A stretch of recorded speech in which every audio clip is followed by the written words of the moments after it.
Welcome, welcome. My name is Aoife, and I am a transformational health coach for highly sensitive women.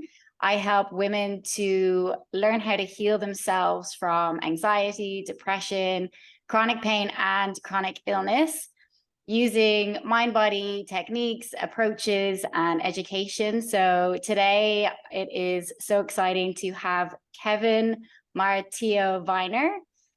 He is a TMS author of the book, The Mind Body Syndrome, A Path to Recovery and Freedom. So, welcome, Kevin. Thank you so much for being here. I'm really excited to chat to you and hear your story and all your wisdom and insights. Great. Thanks so much for having me. It's an honor to be here. Yay.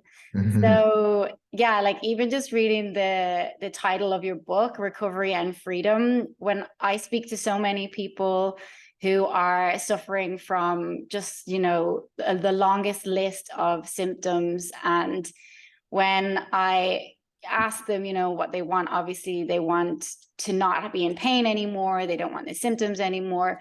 But when I keep digging, they always say they want to feel free because hmm it hmm can just feel so like you're just in this prison of your symptoms. I know that's how I felt. I was like living in my parents' spare room. I couldn't eat like hardly any food. I was scared of life, triggered by people, triggered by food, triggered by everything. And I was really just living in this prison.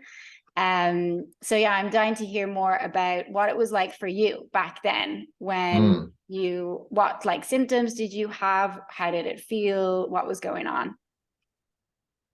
Okay. Yeah. So well, I guess my journey started when I was quite young. It's common amongst people who suffer from this sort of mind-body syndrome, TMS.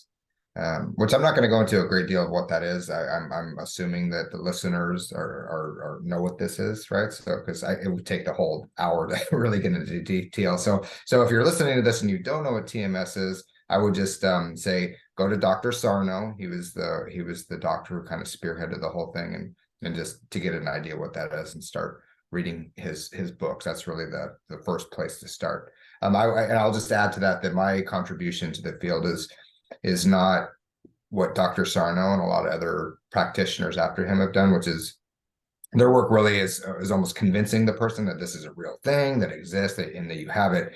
My work is already takes as a basis that you understand what TMS is and that you have it, but you're stuck. So my book, the contribution I would say, and what I'm told is that it gives sort of a step-by-step guidelines on some things you might try to integrate all of this information and find some freedom. And I'd say just quickly before I get into my story that my background is actually in linguistics. I hold a PhD in linguistics, so it's not related to this field at all, but it is related in terms of meanings of, I think a lot about speech and words and language and how we use it.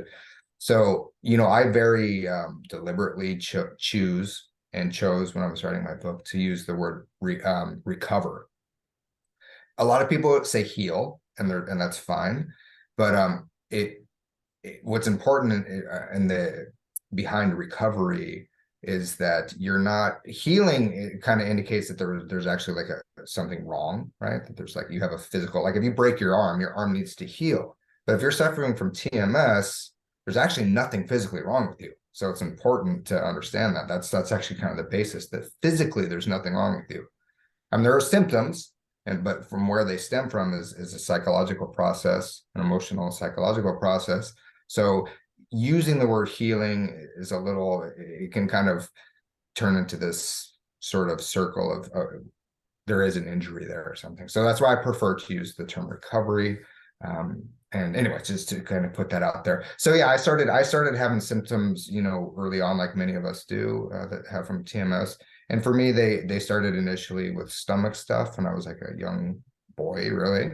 Um, and it got to the point where I was taken to the hospital a few times, and they could never find anything wrong. But this was way before I knew anything about TMS. This was in the '80s, which was actually coincidentally when Sarno work was really getting out there. But I was a young boy. I hadn't heard anything about this, and it just kind of went from there. I just always had. I was a sort of a I don't know if clumsy is the right word, but I was a outgoing kid, so I hurt myself a lot. So I did have actual physical injuries. Like I broke my arm 3 times, like throughout from like when I was about 10 to 18. Um, you know, I had some other injuries. I was legitimate injuries. So the reason why I even mentioned that is because it sort of cultivated this preoccupation with my body, which is also something that's common amongst TMS people, where we start to get obsessed with our body, the way it feels, the way it's, you know, moving, the way it's digesting, the way, I mean, even with emotional stuff, you know, the way my brain is, you know, interpreting things, all that stuff, right? We kind of sort of get pulled inward and sucked in. And the irony is that it's actually inward that we have to go to do this work. That's the irony, right? It's all introspective work. No one else can do this for you, but it's a totally different approach. So instead of going inward with fear and, you know, anxiety and what's happening and am I okay? It's we go inward and we start looking at these things a little bit more objectively, trying to sort of separate away from it and using the tools that we learn, like some of the tools that I present in my book, on how to, you know, start thinking about this stuff differently, right? Anyway, so I'll just kind of fast forward. Ultimately, where my TMS stuff led me was for me, it was good old classic back stuff, which was that's what Dr. Sarno's work mostly focuses on, was back pain, because that was what he was seeing as a medical doctor, which I'm not. So please, you know, keep that in mind when I'm doing this. Is just my experience. I'm not a medical doctor, so I'm not giving any sort of medical advice. I say that as a disclaimer. um, but yeah, so back pain, it started when I was in my early 20s, and it progressively got worse and more severe. So the interesting thing is, later on when I started this recovery process, I was able to sort of reflect back on when this stuff started and start making some connections. So when I was in my early 20s, I had drop foot syndrome and massive numbness in my left leg. And the thing is it was there, but it didn't frighten me. I think it was just because I was kind of in my 20s and a little just like, whatever, you know, and just sort of doing my thing. So it never really, it didn't catch me full on TMS. If you see what I'm saying, like TMS has to really have all of your awareness, you know, for it to work, basically, right? See, and most of that is operating in fear, you know, so you have to be really scared. And I didn't have that fear, and I went to doctors, and they started looking at my back, and they said, yeah, you probably have, you know, maybe some disc issues and stuff. So they would tell me the normal stuff to do. I would do it, and it would kind of clear up. But it never really stuck around or really impacted my life that much, because I didn't have I wasn't fully giving over to it. I wasn't engulfed in it. If you understand what I mean. If you're suffering right now, you definitely know what I mean. I mean, it really can take over your whole life, as it did for me eventually. It just took a little longer, right? So mine was very progressive. So it kind of just came and went, and then as things and my sort of personal life started to get more complicated in my 30s. Dr. Sarno talks about this as like the prime age. Usually it's like when you start having more responsibilities, you know, like relationships, maybe even children come into the picture, you know, career, all that kind of stuff. My symptoms started getting more and more severe, right? And it was, again, it was all back. For me, it was lower back, sciatica, just kind of a classic thing. And so in my 30s, or probably around 32, is when I had like the first real attack, TMS flare up, which at the time I didn't know. You know, I thought I'd properly screwed my back. You know, I thought I'd thrown my back out, as they say. It was really frightening, because I was then I was crippled. I could not walk. I had to walk completely. If I could walk at all, I was completely bent over, like completely arched over. And I don't mean just like a little bit. I mean like a, you know, a 90-degree angle. Like that's how I had to walk, because I couldn't straighten my back out. Oh, and I'll just say also, because I'm kind of for the sake of time, I don't want to go on and on about this stuff. I do give you my story in my book at the end. It's pretty detailed. So it's actually also on my website if you want to just read it for free. I'm on the tmscoach.com. And I go into a little bit more detail about the specifics of the progression and that kind of stuff. So today I'm giving sort of a more brief overview. But yeah, so it got really bad. I went to the doctors. They gave me an MRI, and they said, you have a couple herniated discs, and that's the reason for this. And I was okay, that seems to make sense. So I did all the stuff that they suggested, took drugs, did physical therapy, chiropractor, all that stuff. And it got a little better. But then it just kept coming back. It kept coming back. And every time it was a little worse and the symptoms got a little bit more scary. And I was getting more and more, was getting really obsessed with my body, you know, and especially because I couldn't walk. That was the biggest thing. I mean, I could walk if I had to, but it was really incredibly painful. And I had a lot of numbness. And it was the classic sciatica. Anyone who's ever suffered from sciatica, I have the most, you know, I feel so much compassion because I know I was there. It's horrible. Good news though is there is a way out, and that's my whole aim here today, is to give some hope, right? That there is a way out of this stuff. But also I want to reiterate that, you know, if you fast forward, I got about, I think, 3 MRIs total in the span of a couple of years.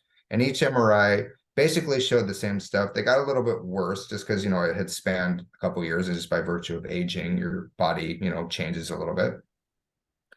And the doctors always said the same thing. You know, I had herniated discs, plural. I had stenosis, which is a narrowing of the nerve, where the nerves come out of your spine. I had geez, it's been so long since I've talked about this stuff. I'm forgetting the terminology, but I had a bunch of all the other classic stuff. I had piriformis, I think they said at one point, which is where a muscle in your buttock region is like trapped between something or another. And I had arthritis in my lower back too. I had beginning arthritis. And in fact, in the last doctor said I had no what's the word, disc space in my like lower ones. It was just bone on bone, which I later come to find that that's actually completely normal. That's everyone. Those disc spaces just go away as we age. That's just normal. So yeah, so it got really, really, really bad. And I was introduced to TMS. I was introduced to Dr. Sarno. And oh, what I wanted to say is all the doctors said the same thing, and they started saying that I needed surgery. They said, you need back surgery. That's the only thing that's going to fix this.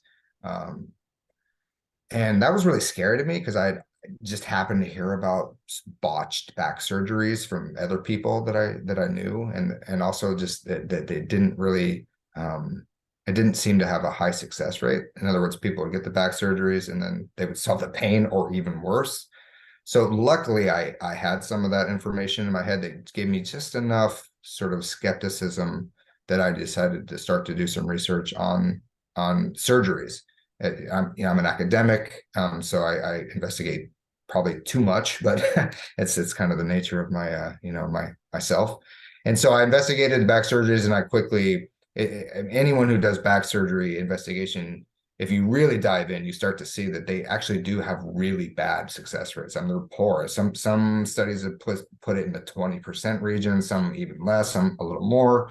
But overall, the success rate from back surgery of eliminating pain or mobility, all that stuff is pretty poor. So in other words, there are back surgeries where the pain will seem to go away. I would argue that it probably just goes somewhere else, because a lot of, like, which is common of TMS. So maybe now you have a bad shoulder or a bad neck, whatever. But we'll talk about that later maybe. But the back pain might go away. Steve Ozanich talks about it was just a good enough distraction. You know, it was such a massive thing that you went into surgery. It was almost like a ritual, right? You go in and it's like a whole process that your mind says, okay, that part's fixed, so let's go do TMS somewhere else or something like this. But they would lose a lot of mobility. That was the other thing. So even if the pain goes away, a lot of people, you would never be able to bend over again or something like this, right? So anyway, this was even before I'd even learned of TMS, but I had enough sort of pause there that I was like, well, let me not rush into this surgery. Thank God I didn't, right?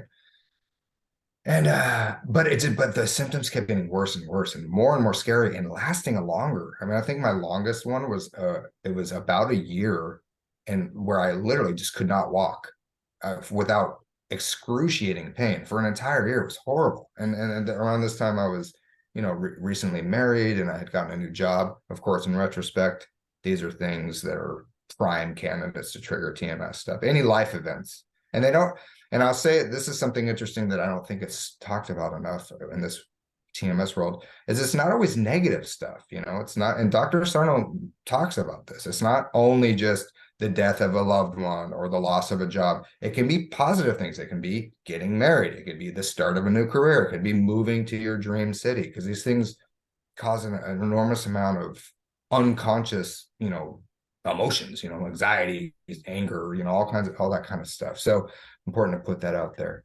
But anyway, so I was getting very desperate, and I was actually starting to consider surgery, because it was just, I couldn't live like that. It was surgery, or, it started getting dark. I was like, I don't know if I could actually keep going this way. And, some sort of maybe even suicidal ideation, which is embarrassing and to talk about, but it's realistic.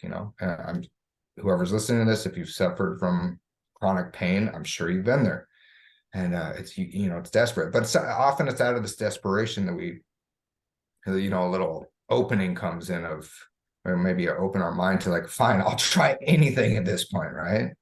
So that's when Dr. Sarno landed in my lap. It was just a friend who also had suffered from chronic back pain. He said, I read this Dr. Sarno guy, seemed to help me. And he started off by, he just sent me a text message of Dr. Sarno's 10 daily reminders, I think he calls them. And I read that, and it didn't resonate right away, but I said, okay, this is worth looking into. I'm pretty open-minded with, sort of mind body stuff. My wife is an energy healer and stuff. So I was opening, I should say, to that kind of stuff. And so I got his book, Healing Back Pain. I just bought it, and I dove in, and luckily I connected with it right away. That's not always the case. If you know Steve Ozanich, he talks about it. I think he threw the book across the room. I think he said his first time. I'm pretty sure that's his book. He literally just threw it out of anger and said, "This is nonsense." And that's also, it's unfortunately, it's the reaction of a lot of people. But for me, I think I was just desperate enough, and I had enough, a few other things that sort of come together to where I said, okay. But I didn't have one of these magical book cures. It didn't just immediately go away, sadly. But it gave me hope, and the hope is incredibly important in this recovery process. There needs to be some sort of hope, some sort of conviction that this can work for you, right? And I want to say also that this, it's important. I talk about this in my book, that I have yet to speak with someone who suffered from TMS, who didn't think or doesn't currently think that they are the exception, right? And I talk about this in my book. Oh yeah, right. Well, everyone else might get better, but I'm probably not. Either because they believe that they have TMS, but they believe they have too much baggage, they have too much trauma, they've been in pain too long, all these reasons, and that they think that it's not going to work for them. I thought that. I was like, yeah, I had enough hope and belief that I hoped it did, but I wasn't quite sure. So I would say, I always encourage people when I talk to them, just know that this has worked for countless other people. I mean, you're talking to two of them right now, and count. I use Steve Ozanich, who is I've mentioned him a lot of time, but we're fairly close, and he's kind of been my mentor actually in a lot of this stuff. He helped me with the book, and he helps me still to this day. With promoting the book and things like that. In fact, he even was our connection for this interview. So shout out to Steve. Thanks, Steve. But I used him very much in the beginning as sort of, well, he was able to do it. He's just a normal guy. Steve will tell you he's a normal guy. There's, he's not like enlightened or a guru or anything like that. I'm a normal guy. There's nothing inherently special about me. And so he was able to do it. So why wouldn't it work for me? It worked for him. Why wouldn't it work for me? Okay. So anyway, yeah. So that is just having at least a little bit of hope, a little bit of conviction in the process, just believing that it could work, and then dive into the work. For most of us, there is a process, right? There's a process of this. It's not always just linear. It's not always just like boom. But the irony is there can come a point where you're doing too much work and you actually need to stop doing the work. That's usually later though. So initially, the initial, when I say work, it's intellectual work. It's just really understanding what TMS is and how it functions. Because Dr. Sarno was, that's what his book said. He used to hold these little conferences, where he'd invite people who were having a hard time. And that was it. He called it knowledge penicillin, right? Knowledge penicillin. So, and it's true, you need that. But sometimes we need a little more, or you know, certain steps that we might take, or almost like rituals that we do, something like this, to sort of really get the information in there. Because the thing is with TMS, it's been my experience that you have to be all in. You do have to be all in for it to really work, right? So having one foot in, one foot out, like, oh, maybe I have it, but this part definitely isn't. So I'm going to still keep going to, a chiropractor for this, but that can get, it can get hairy, and the recovery rate usually there isn't as robust until one fully integrates and fully accepts, okay, I'm going to give this my all, and only this, anyway, so I don't know, that was really long. I guess I'll just wrap up by saying, the last episode I had, even after I had quote unquote got it clicked and it went away, I had a few reoccurrences, right? Recurrences. But I was always able to pinpoint basically why they were happening, right? So the next really bad one I had was a sudden tragic death of a dear friend. I had a flare up 10 days later, it hit me, so I mean, it was pretty easy to make that connection, but even with that connection, it stuck around a while. So I needed, for me personally, my recovery path was quite long, and I did need to do certain things that not everyone does. So I mentioned this just because it's my story. So please know, I'm always hesitant to say this because I feel like people think that they're going to have to do the same thing, and they don't. Everyone's recovery path can look a little differently, but mine was pretty extreme. So I had to, I think I always had a little bit of lingering doubt because I had so many medical doctors tell me on an MRI and show me, right? Say, look here, you have this is this, and that you need surgery. That even a couple years after I had accepted the TMS, concept, there was a little bit of lingering doubt. And in the back of my head, I was kind of always knew that I was going to have to see a TMS doctor, which there are TMS doctors. And I just happened to be lucky enough to live in New York City, where there are a couple.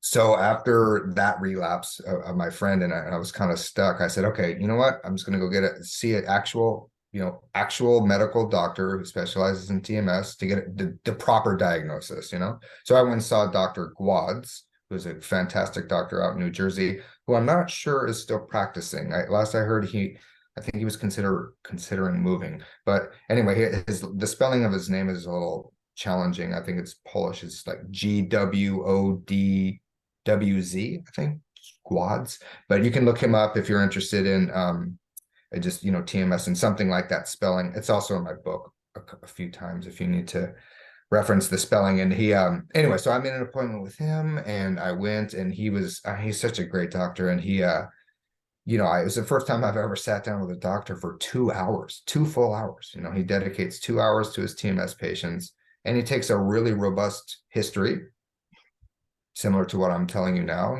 but he had some questions. And then he'll do a few physical things. He does insist that you have some sort of a scan of your recent problem area, just to rule out any sort of like actual, like a cancer or like a fracture or something like that. And so he looked at all my stuff. He took my history. He did a few tests. Like Dr. Sarno had developed this thing where TMS patients typically have sensitive spots, like on the shoulders, on the buttocks, lower back. He touched those spots, and I was, ow, ow, ow. And he was like, okay. And then he looked at me and he said, Kevin, I'm diagnosing you with TMS. And it was so like, I really needed to hear that. For me, again, this was just for me. Okay.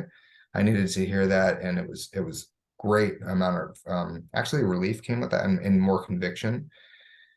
And I left his office, and I walked to the train. Because remember, for me, the walking was always an issue, incredible amount of pain. And the train was 3 miles, and I walked there almost pain-free.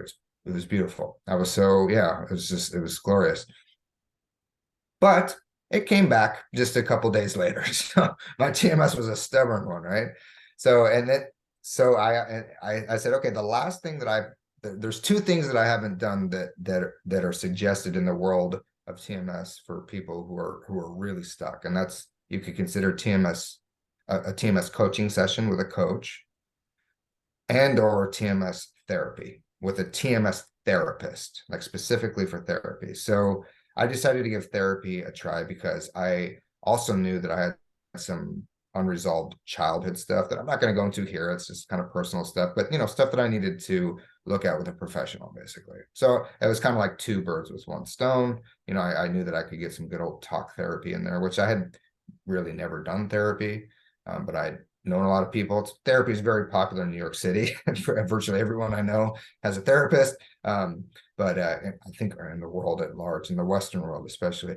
So anyway, so I decided to give that a try. So I found a therapist, Liz Wallenstein, who I believe is still practicing, but I believe she practices out of Arizona now. And she's a TMS therapist and a regular therapist. And she was fantastic. And I worked with her for about a better part of a year. And we just uncovered a lot of stuff. A lot of it was, not directly related to TMS. Well, I would say inadvertently related to TMS because it was just some childhood stuff, some of the typical stuff that we have. And I got better. And then I had one more flare up a year later, surrounding the announcement of the pregnancy of my second child, who I guess I emotionally wasn't ready for. So I had one last thing to do, and that was that I could do a TMS coaching session. So I did that with Steve Ozanich, and we talked for, gosh, I want to say it was almost 4 hours. It was a really long session. Wonderful guy, so knowledgeable in this world and about this world of TMS and things of that nature, just the mind-body connection in general, really. And he turned me on to a lot of things that I didn't know about. He turned me on to Eckhart Tolle, who played a big part in my early sort of couple years of recovery process, just being present and all the stuff that Eckhart Tolle has to offer. And then, my recovery happened. And the weird thing is I can't really say, and I go into more detail about this in my book. There wasn't like a moment where it was just poof gone. What Steve had taught me is that I needed to stop thinking about when I was going to feel better and just start living my life right now as if I were better. Because there was nothing physically wrong with me. And that really resonated with me. So that's what I started doing. I just started going about my life and just acknowledging that I had symptoms, because just ignoring them didn't really work for me, but just acknowledging when they were there, but just saying, so what? So so what? So my back hurts right now, or I'm having a hard time walking. All right, let me sit down and just take a break, and just kind of taking a softer approach to it all. But still being very steadfast in my conviction that I was okay. I was physically okay. The MRI stuff is there, right? It's still there. It didn't change, but I'm physically okay. Actually, I should mention really quick before, I'm sorry, and this is quite long, but that I was actually ordered the last flare up I had just before my session with Steve. It was a couple weeks before, was so frightening that I was actually ordered an emergency MRI, because they thought that I potentially had, I'm not even going to say the name of it because I don't want to scare anyone, but it was this very rare thing that can happen in your back. Because what had happened is I had complete numbness in both legs, in my saddle region, which is sort of like your inner thigh. And I literally couldn't walk. And it wasn't that I couldn't walk because it was painful, but my muscles weren't working. So it was like I had almost paralysis completely from my waist down. It was very scary. And so I had an emergency MRI. And that in itself was terrifying, because I went to see a neurologist. And he said, he gave me a few tests, and he said, okay, you have to go have an MRI right now as an emergency. And what? And this was after all my TMS knowledge, this was after having, seen Dr. Gwads. This was after having done therapy.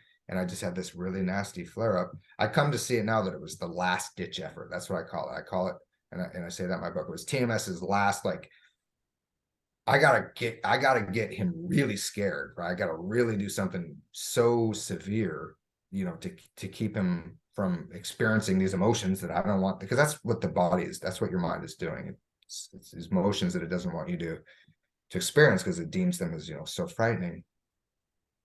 And it did work. It worked for a couple days until I had my MRI, and the findings were exactly the same as my last MRI, exactly the same. So I mean, there it was. I mean, the previous MRI I'd had before that was years.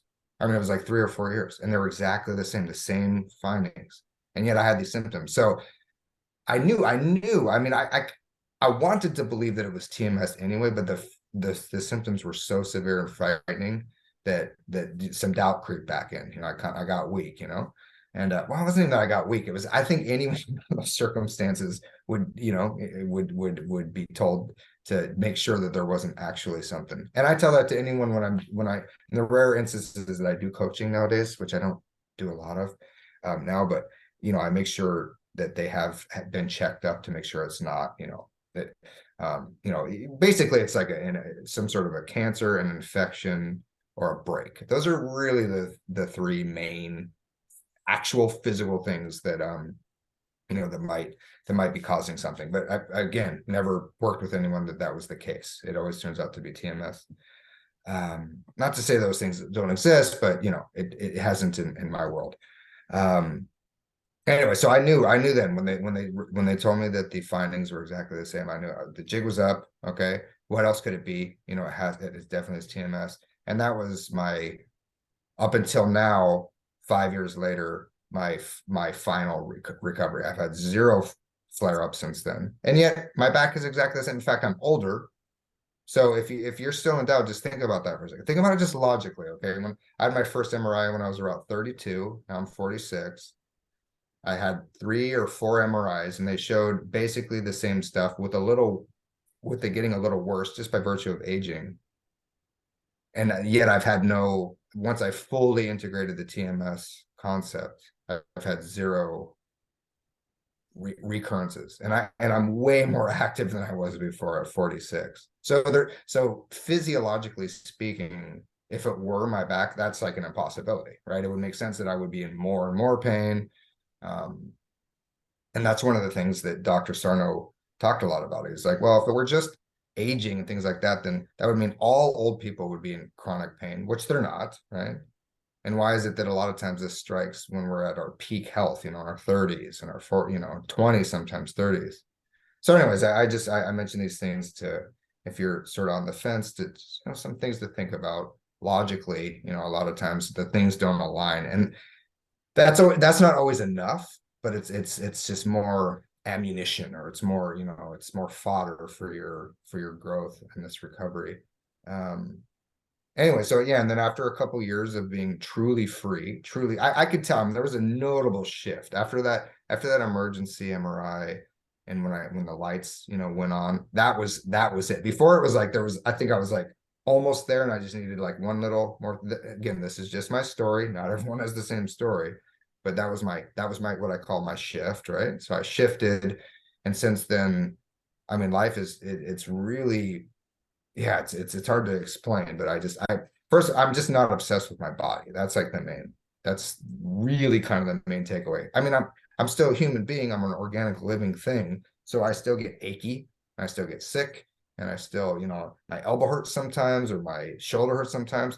But the thing is, I don't go into it, I don't go into it. I just, I say, oh, it's there. Okay. Yeah. So a tagline that I use quite often is just like, and so what? Just like kind of like a shrug off, like, oh, my elbow kind of hurts. It's okay. Is it going to kill me? Nah, I'm okay. Oops. And light keeps shutting off. Anyway, so I think I just talked for like 30 minutes. You can see that I'm very passionate about this stuff. So I'm gonna pause there and see if you have any comments, anything you want to. I just love everything you were sharing. I absolutely. So many wonderful things that you shared that I know people will benefit from hearing. Certainly, like when you were describing having or being obsessed with the body, for one of my huge things was digestion. And if you had met me like in 2017, I could have told you the name of every probiotic and digestive enzyme. And like I was like this scientist that like just the things I knew was like just not normal, and I could like debate anyone down and tell them that it was my enzymes that was causing the candida and where the candida was, and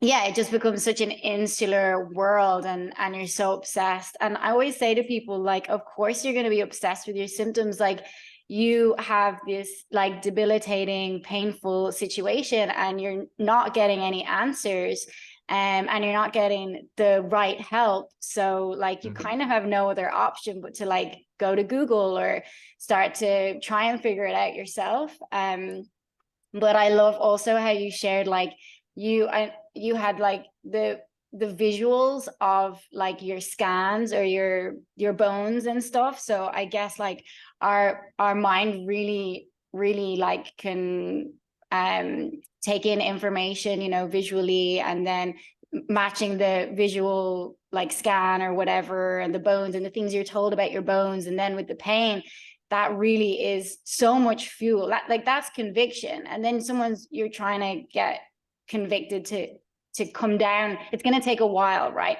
to get convicted, to come down off that conviction, and into a space where you are more free.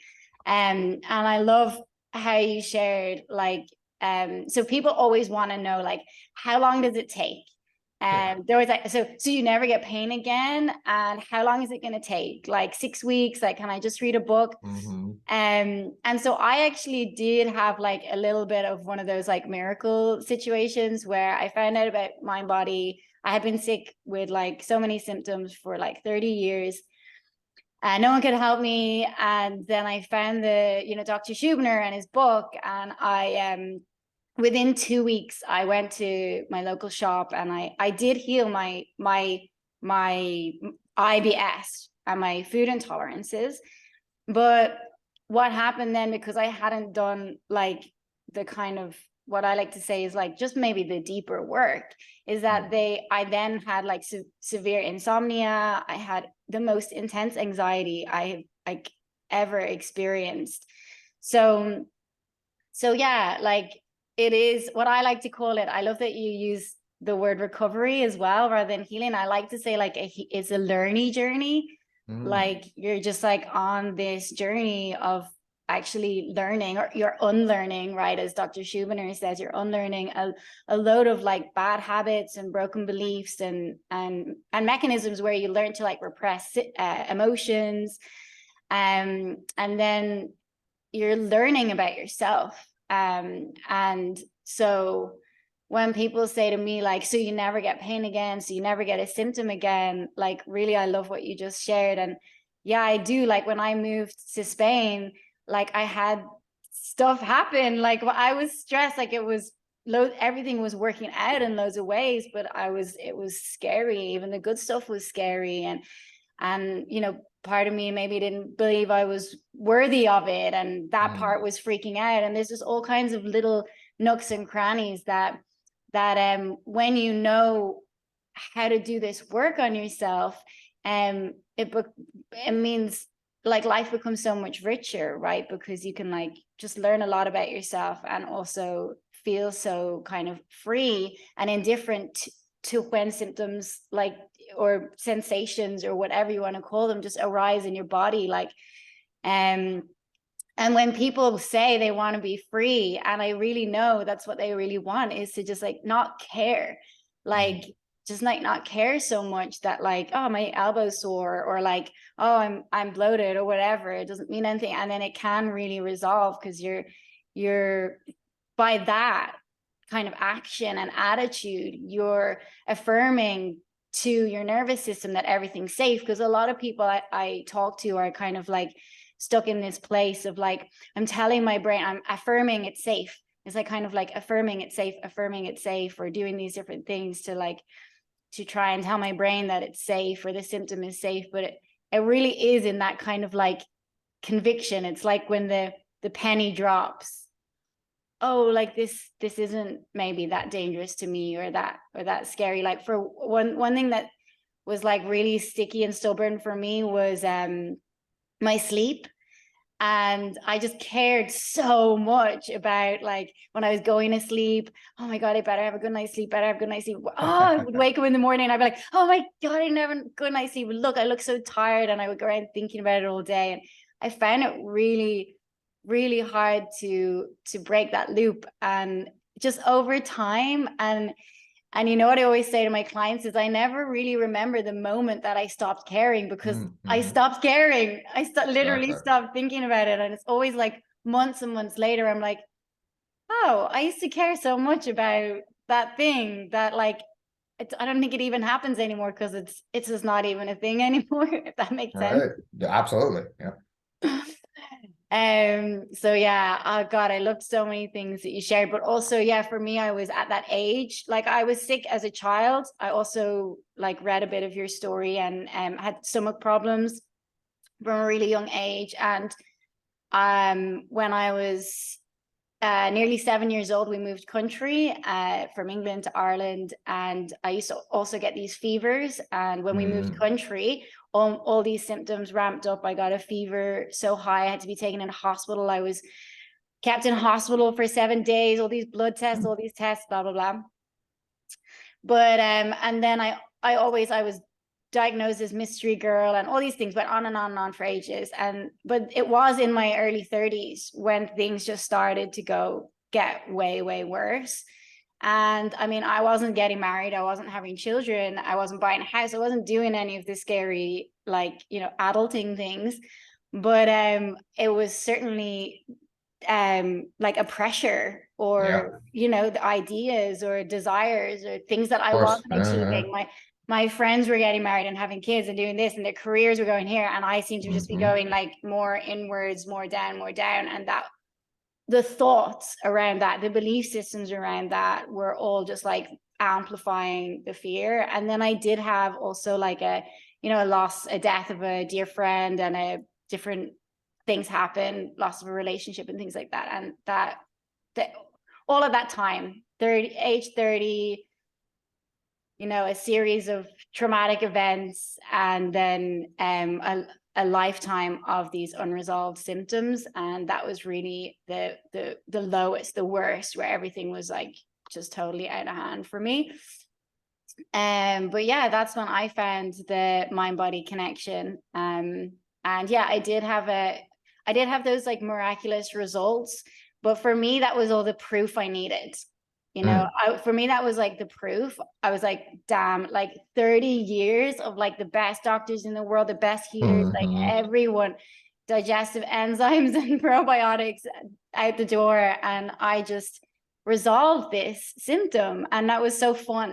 It was really fun for me. It was really like, you know, it was like having your own scientific project. Like, it was like, oh my God, wow. I was like so excited by it. But then I didn't realize, like, also there was just this whole piece of like understanding my relationships, or my life. Like actually, now you make the switch from obsessing over your body, the mechanics, the triggers, the symptoms, blah, blah, blah, and you make this switch to, okay, now I'm actually focusing more on my life and my relationships, and what is making me scared in life. What pressures am I putting on myself? And like that was in a whole world to tackle. And I too took support. I took all kinds of support for that. But from that moment on, like you said, I was all in on mind body. So all of the support, anybody that I went to, I knew by speaking to them if they got like the mind body. And that was the only people I wanted to speak to. Anyone else, I was just like, no, don't want to know, because I didn't want to be given more problems or more allergies or more triggers or more symptoms. I was like, no, I want solutions. I know what this is about. So really finding the right people for me was so essential. And then, yeah, like for me, I'm sure you can relate, but it's still always a learning journey of like, absolutely. Just deepening relationships and growing personally, and like finding more peace, and learning and appreciating my body as a kind of like an information like machine or something, you know. Like it's telling me things. It's like, hey, what's up? You know, like I think you're a bit stressed now and you're not really Hmm. you're not really facing that. It's like so that for me is a far softer, and you use the word soft, far softer place, far more for me compassionate place to live. And so many of my clients that come to me, and it's this because it's the same story with me. I was severely lacking in self-compassion. Mm. I was just so hard on myself, like really, really, really hard on myself, super high expectations of myself and others. And so it's really been a softening. And it makes sense, right? Because when you think of living like that, it feels like a real tense, taut way to Hmm. live, real hard. And I was very unforgiving and just couldn't let go of the past. And it was all very tense and uptight. And it's just living from a far more carefree and softer, compassionate place. So for me, I always say I feel like I get more bang for my buck, because if you had met me in 2017, super suicidal, like just at the absolutely end of my tether with life in general.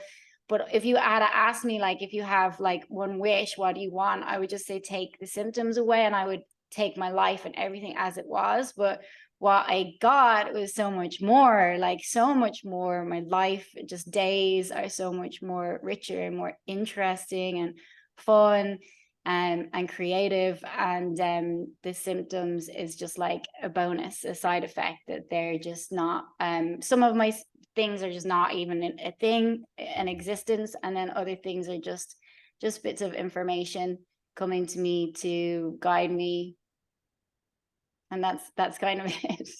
Yeah. No, you said it so well, and I couldn't agree more.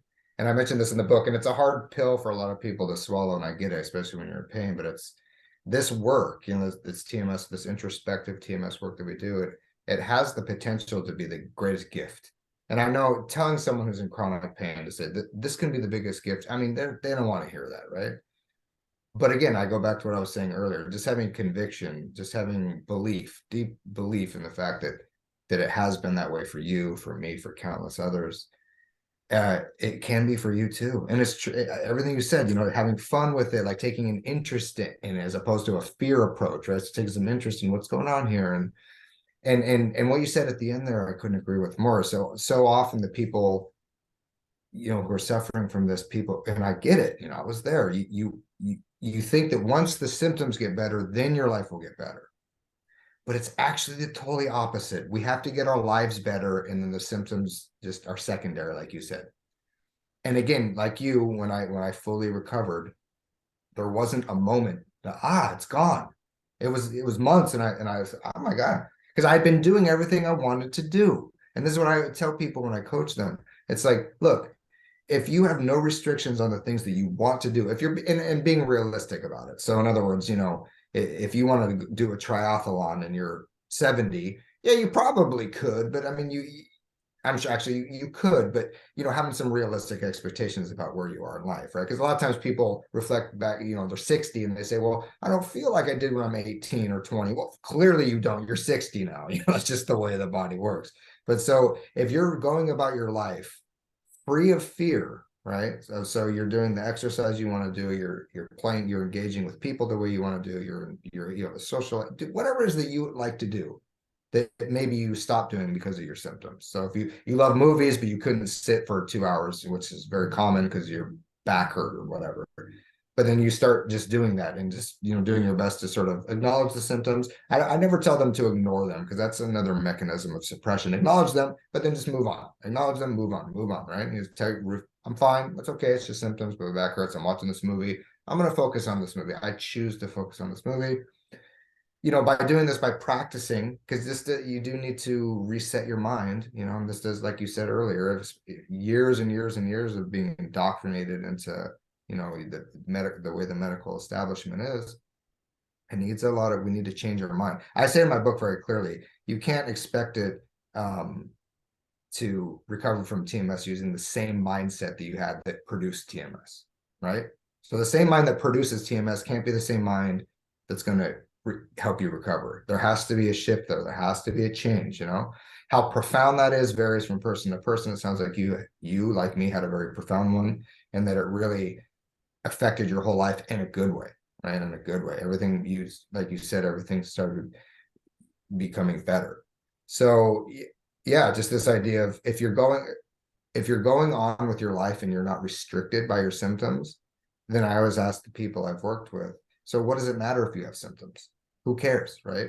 And they say, yeah, a lot of times the answer is, so yeah, but I don't want the symptoms. Okay, well, just keep this mindset going for a little while and see what happens. And like you and like me, it does go away, but you can't say when it went away, because you're living your life, so it doesn't even matter. Like you said, it just doesn't matter, and that's the beauty. And I love how you said it. It's like there's so much potential here for really deep, meaningful change. You don't have to change your entire personality, right? A lot of our core personality traits, I'm not a psychologist, but I'm fascinated by psychology, so I've done a lot of research into it. And they say that a lot of core personality traits are really unchangeable. You're sort of born with them, and I was skeptical about that until I had kids, and I have two kids, and I can see very clearly that they have different personalities, same parents, same everything, and they were born with different personality traits. So my oldest son Hugo is a little bit more anxious than my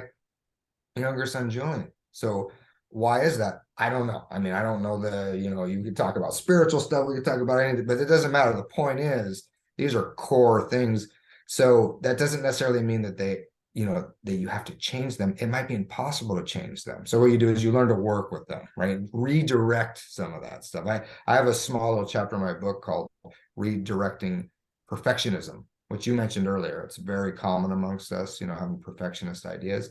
So and I'll kind of end with this because I don't know, we'll probably be wrapping up pretty soon, but I sort of developed this idea for myself, and it seems to work for others, where I took my perfectionistic tendencies as because I saw that I've had that my whole life. So it was probably a core personality trait, but how could I work with that to enrich my life, as opposed to being so constrictive, like you mentioned, so like everything has to be perfect and controlling, all that stuff that just drives one nuts. So I called it, it's kind of mental gymnastics, but it's like perfecting things being good enough. So you do with, like, I started doing with little subtle things when I was making my bed in the morning, right? I used to like have to make it perfect and be completely plush. And so I would make my bed and I would say, okay, it's not perfect, but it's good enough. And I would leave. And it was kind of hard, but just practicing with these things. And then you can apply that to bigger things in your life, right? I love And that. Yeah. yeah, and the funny thing is, by virtue of being a perfectionist, even by saying it's good enough, it's still probably better than most people would do it, because we had such a high standard to begin. You see what I'm saying? So you're kind of just getting it down so where it's still really good, but it's not perfect. Totally. Anyway, I yeah. no, I love that because I work with highly sensitive women and I'm highly sensitive. I'm like Mhm. empathic. So the world for me was really, really overwhelming. So, and like that is not something I'm trying to change about myself. It's not something I don't think I ever could change about myself, but I'm literally learning how to be in the world in this way, and it starts to become like a superpower. It starts to become Mm. something really great. But I had to completely learn how to be in the world in a way with this, or unlearn all the negative things I learned about it, or whatever way you want to put it. But yeah, I agree with you. There's just these like personalities and different traits, and they're like, we're all unique expressions, and that's like your like beauty, your magic. But if it's affecting you in a stressful way, then it's affecting your nervous system. It can be making you sick, all kinds of different things. So literally just learning how to be yourself, like your authentic self Mm. in this world, in a kind and compassionate way, Mm. can just change everything for your health, for your chronic pain, illness, Totally. like anxiety, depression. So yeah, thank you so much for sharing all your wisdom. Of I got course. so much from that. I could have sat here listening to you all day. I'm so grateful we were Steve put us in touch. And Yeah. So yeah, if you have anything else to add to anyone who's listening, I was going to say who feels that their confidence in healing themselves is spiraling downwards. If you have any words of like conviction or confidence.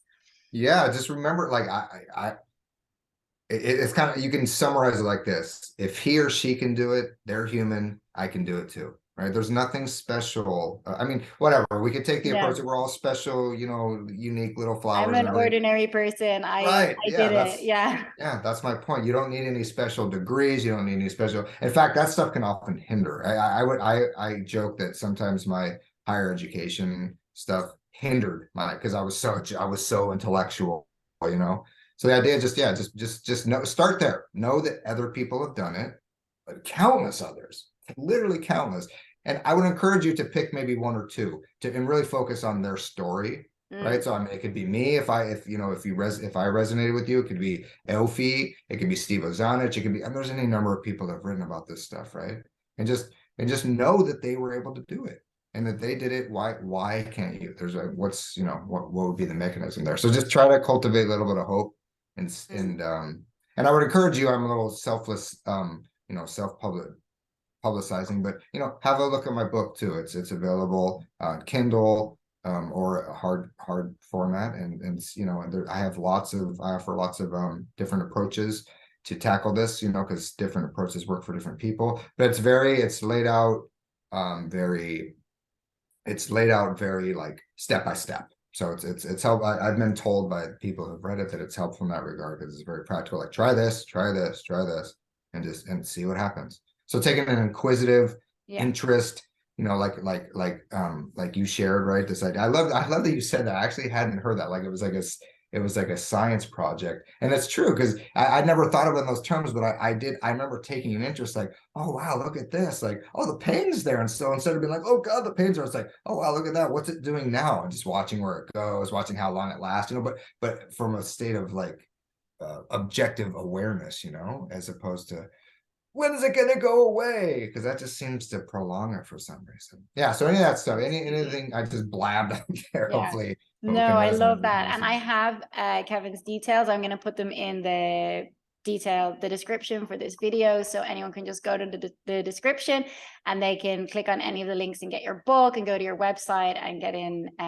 touch with you or whatever is there. So thank you so much, Kevin. Thank Enjoy the rest you. of your day You in too. Brooklyn. And And you in yeah, España. yeah, I'll learn some more Spanish and get back to you on that. Sounds good. Okay, see All you. right. Bye.